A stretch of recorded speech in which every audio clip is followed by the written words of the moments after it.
Hey church family, it's Lee. I want to take a few minutes this morning and share a little bit with you.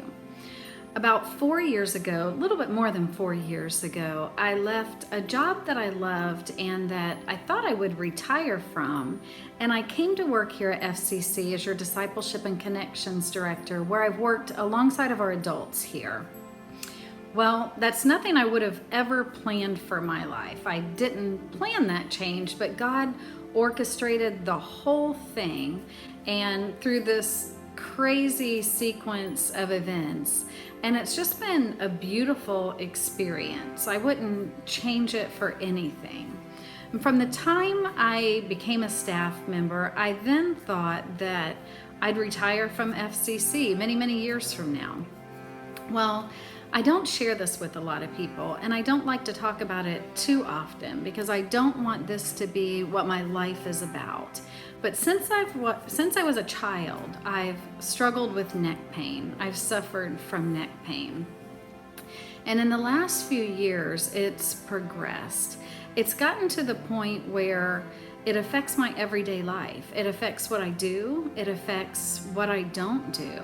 It's one of those things that I think if you have to deal with chronic pain, you understand, but until you deal with chronic pain, maybe you can't understand that.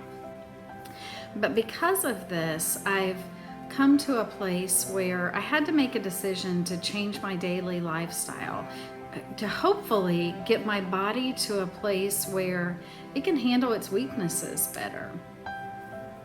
I love this place. I love you guys. You're my church family, and I certainly didn't plan for this, and I hate to leave this position. I hate to leave the work that I do that I love so much.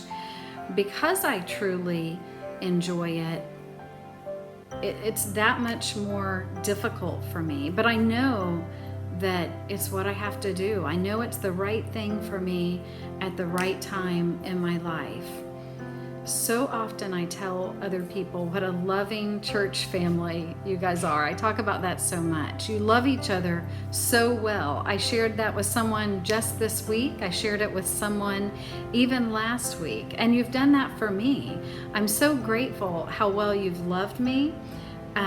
Your kindness, gosh, your support, your friendships, you've been so good to me, and I'm so grateful to have had this opportunity to be in this position and at the church here.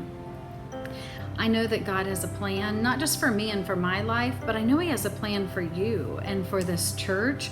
I know He has a plan for the new Discipleship and Connections Director, and I can't wait to see who He brings in and what He's going to do for the church through them. It's been heavily on my mind. It's been in my prayers because I do love you guys so much, and I love this church so much. I've dreaded this day. I've dreaded having this conversation. I've dreaded leaving the work. I've dreaded making this video. I love you all so very much, and I thank you for giving me the last 4 years and just allowing me to serve you in this role by being a church staff member. I love you guys.